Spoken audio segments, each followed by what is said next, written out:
The luxurious Parisian boutique gleamed under crystal chandeliers, its polished marble floors reflecting the opulence that surrounded every corner. Designer gowns and bespoke suits adorned mannequins like silent sentinels, guarding the sanctity of high fashion. The air was thick with the scent of expensive perfumes and an undercurrent of exclusivity. Into this rarefied atmosphere strode Scarlett, her casual ensemble of white sweatshirt, sweatpants and black cap, a stark contrast to the gilded surroundings. Her presence was magnetic, drawing curious glances and raised eyebrows from the well-heeled clientele. Despite the simplicity of her attire, there was an undeniable air of confidence in her demeanor. Helena, the boutique's formidable manager, stood behind the counter, her sharp eyes narrowing as they landed on the newcomer. Her perfectly coiffed hair and impeccable designer suit were a testament to the very image she sought to uphold in the store. With a slight sneer, she began to make her way towards Scarlett, her heels clicking ominously on the marble floor. As Scarlett's fingers grazed the delicate fabrics on display, the tension in the air grew palpable. The other patrons watched with a mixture of curiosity and disdain, sensing the impending confrontation. Little did they know that this seemingly ordinary encounter was about to shatter the carefully constructed illusion of superiority that permeated the boutique. Helena approached Scarlett with a practiced smile that didn't quite reach her eyes. "Can I help you?" she inquired, her tone dripping with false politeness. Scarlett turned to face her, a slight smile playing on her lips. "Just browsing, thank you," she replied, her voice calm and unperturbed. Undeterred, Helena pressed on, her voice taking on a condescending edge. "Perhaps I can suggest something more suitable for your style," she offered, gesturing towards a rack of less expensive items. Scarlett's eyes narrowed imperceptibly, but she maintained her composure. "I appreciate the offer, but I think I can manage," she responded coolly.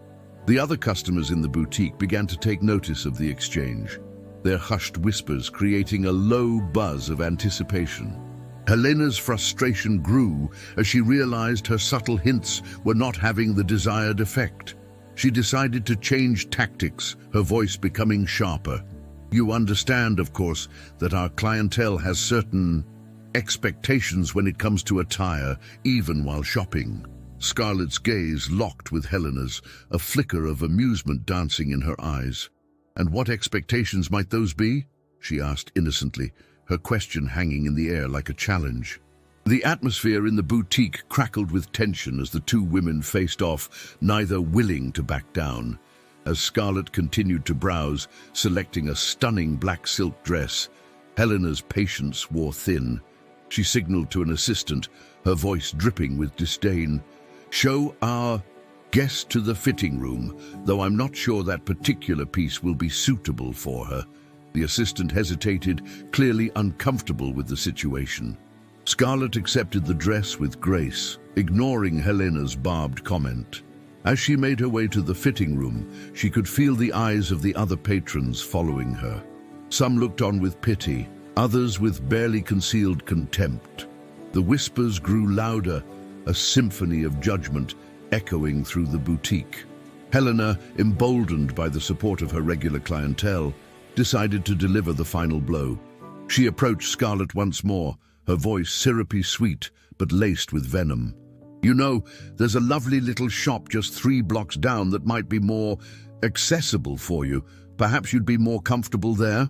The boutique fell silent, all eyes now fixed on Scarlett. For a moment it seemed as though Helena had won, but then Scarlett's lips curved into a smile that sent a chill down Helena's spine. "Funny," Scarlett mused, her voice soft but carrying clearly in the hushed store, "because when I walked in, nobody offered me champagne." But the implications of Scarlett's words hung heavy in the air. Everyone knew that VIP clients were always greeted with a glass of champagne. Helena's face paled as the first seeds of doubt began to take root in her mind. She opened her mouth to speak, but no words came out. At that precise moment, the boutique's doors swung open once more. In strode Robert Downey Jr., impeccably dressed in a long coat, his trademark wit and charm radiating from every pore. His eyes scanned the room, quickly finding Scarlett amidst the sea of shocked faces. Without hesitation, Robert crossed the floor and enveloped Scarlett in a warm embrace. "It's been too long, Johansson," he murmured affectionately.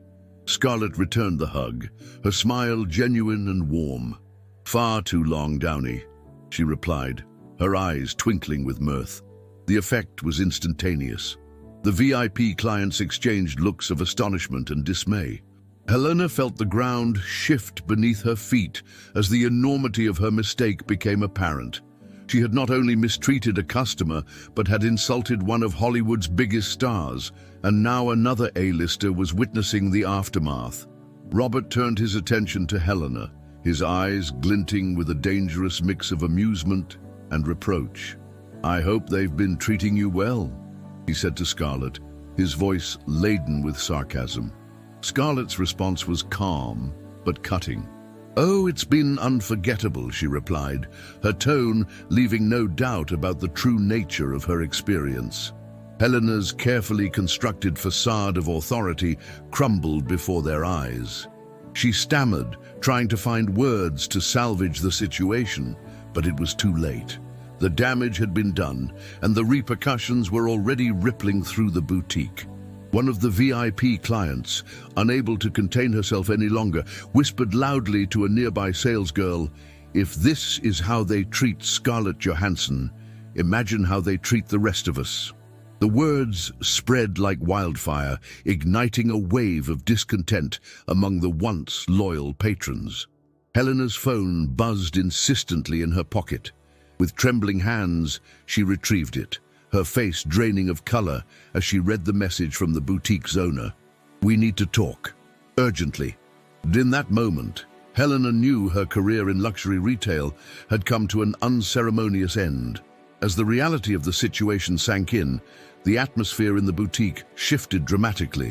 One by one, the VIP clients began to rise from their seats, gathering their belongings and heading for the exit. The exodus was silent but pointed, each departing customer a nail in the coffin of Helena's career.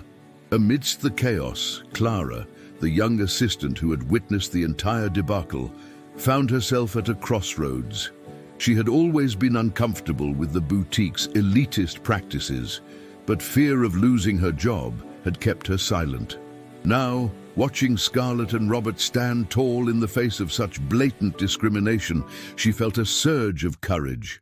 With steady hands, Clara removed her name badge and placed it on the counter. Her voice was clear and unwavering as she addressed Helena. "I can no longer work here," she stated firmly, her eyes shining with newfound resolve. The simple act of defiance seemed to shatter the last vestiges of Helena's authority. As Helena stood rooted to the spot, her world crumbling around her, Scarlett, Robert and Clara made their way out of the boutique. The trio stepped into the Parisian sunshine, leaving behind the stifling atmosphere of prejudice and pretension that had permeated the store. Later that afternoon, Scarlett, Robert and Clara found themselves seated at a quaint café, far removed from the opulence of the boutique. The atmosphere was relaxed, a stark contrast to the tension-filled encounter earlier. Clara, still processing the day's events, confessed that she had no idea what her next steps would be. Robert leaned back in his chair, a mischievous glint in his eye. "As it happens, I know a few people who might be able to help you out," he offered, his tone casual but sincere. Scarlett nodded in agreement, adding, "We like to help those who deserve it." Clara's eyes widened in surprise and gratitude. She had never imagined that standing up for what was right could lead to such an unexpected opportunity. The realization that her act of courage had not gone unnoticed filled her with a warm sense of validation. As they sipped their coffee, the conversation flowed easily, touching on topics far beyond the world of fashion and celebrity. Clara found herself drawn into discussions about art, philosophy, and the importance of authenticity in a world often dominated by appearances. Scarlett's phone buzzed, interrupting their conversation. She glanced at the screen, a satisfied smile spreading across her face. "The boutique manager has been officially fired," she announced, her voice carrying a note of vindication, "and the video has 20 million views." Robert raised an eyebrow, clearly amused by the turn of events. "Seems like our little shopping trip made quite an impression," he remarked, his tone light but laden with meaning. The incident had clearly struck a chord with people far beyond the confines of the boutique. Clara listened in amazement as Scarlett and Robert discussed the widespread reaction to the incident. She marveled at how a single moment of injustice, when exposed, could spark such a massive response. It was a powerful reminder of the impact that standing up against discrimination could have. As the afternoon wore on, their conversation shifted to more personal topics. Clara found herself opening up about her dreams and aspirations, encouraged by the genuine interest shown by her newfound friends. For the first time in a long while, she felt truly seen and valued for who she was, not for what she wore or where she worked. As the sun began to set, casting a golden glow over the Parisian streets, Scarlett leaned back in her chair, a thoughtful expression on her face. "You know," she began, her voice soft but clear, "some people think luxury is power. But true power lies in treating people with respect." Robert nodded in agreement, his usual joviality replaced by a more serious demeanor. "It's not about the clothes you wear or the store you shop in," he added. "It's about recognizing the inherent worth in every individual, regardless of their appearance or status." Clara absorbed their words, feeling as though she was witnessing a profound moment of truth. The events of the day had shattered her preconceptions about success and worth, replacing them with a new understanding of what truly mattered in life. As they prepared to leave the cafe, Clara felt a surge of gratitude for the unexpected turn her life had taken.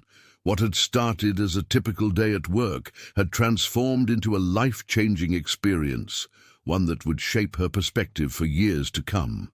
In the days that followed, news of the incident at the boutique continued to spread. Social media was abuzz with discussions about elitism, celebrity culture, and the importance of treating all individuals with dignity. The video of Scarlett and Robert's encounter with Helena had become a catalyst for a broader conversation about societal values. Helena, now jobless and facing public scrutiny, found herself grappling with the consequences of her actions. As she scrolled through the countless comments condemning her behavior, she began to experience a profound sense of shame.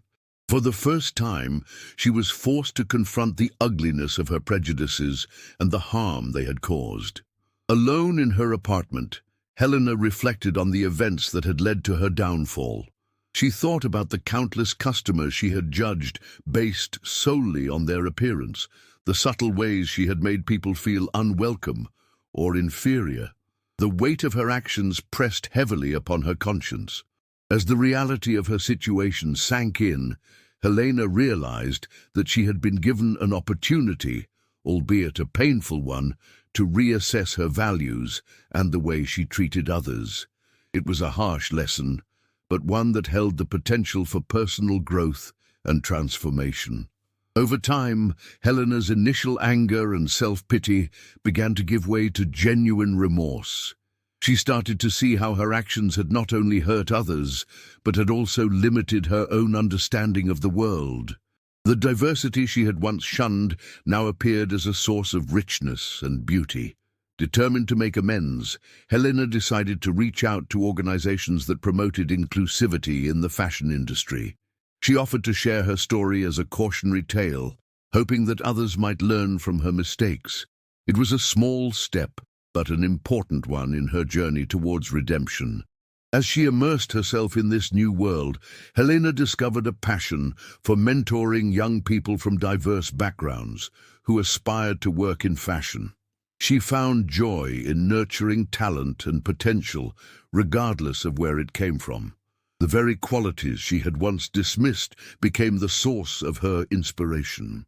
Through these experiences, Helena began to understand the true meaning of luxury, not as a symbol of exclusivity, but as an expression of craftsmanship and creativity that could be appreciated by all. She realized that her previous notion of luxury had been shallow and unfulfilling compared to the richness of human connection. Meanwhile, Clara's life had taken an exciting new direction. With the support and guidance of Scarlett and Robert, she had secured an internship at a prestigious fashion magazine known for its progressive stance on inclusivity. Her unique perspective, shaped by her experiences, proved to be a valuable asset in her new role. Clara threw herself into her work with enthusiasm, determined to use her position to promote positive change in the industry. She wrote articles highlighting designers who embraced diversity, organized photo shoots that celebrated beauty in all its forms, and constantly pushed for more inclusive representation in fashion media. Her efforts did not go unnoticed. Clara's fresh approach and unwavering commitment to her values caught the attention of industry leaders. She found herself being invited to speak at conferences and contribute to discussions about the future of fashion. Her voice, once silenced by fear, now resonated with authority and passion. As Clara's influence grew, she never forgot the lesson she had learned that day in the boutique. She made it her mission to create spaces where everyone felt welcome and valued, regardless of their background or appearance. Her journey had come full circle, from witness to changemaker. Years passed, and the incident at the boutique became a defining moment in the fashion industry's evolution. What had started as a single act of discrimination had sparked a movement towards greater inclusivity and respect. The industry, once known for its exclusivity, was slowly but surely transforming. Scarlett and Robert, true to their word, continued to use their platform to advocate for positive change.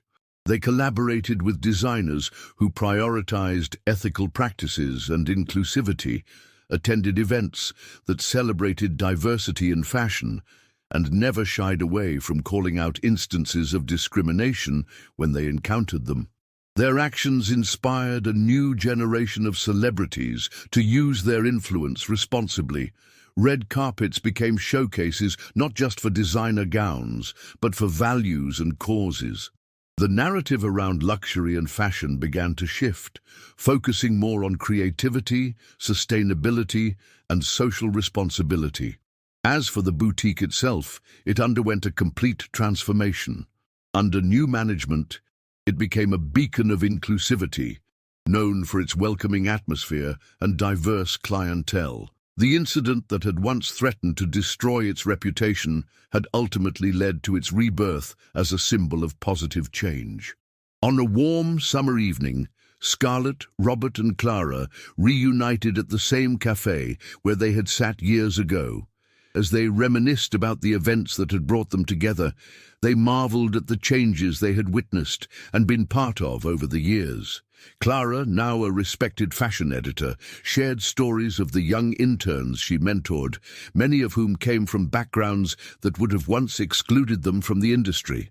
She spoke of the joy she felt in nurturing their talents and watching them flourish. Scarlett and Robert listened with pride, knowing that their small act of standing up against injustice had set off a chain reaction of positive change. They had proven that even in the world of glitz and glamour, integrity and kindness could prevail. As the sun set over Paris, casting a warm glow on the city of lights, Scarlett raised her glass in a toast. "To treating everyone with respect," she said, her eyes twinkling, "because true luxury isn't about what you wear or where you shop. It's about how you make others feel." The others joined in, their glasses clinking in celebration of a lesson learned and a movement born.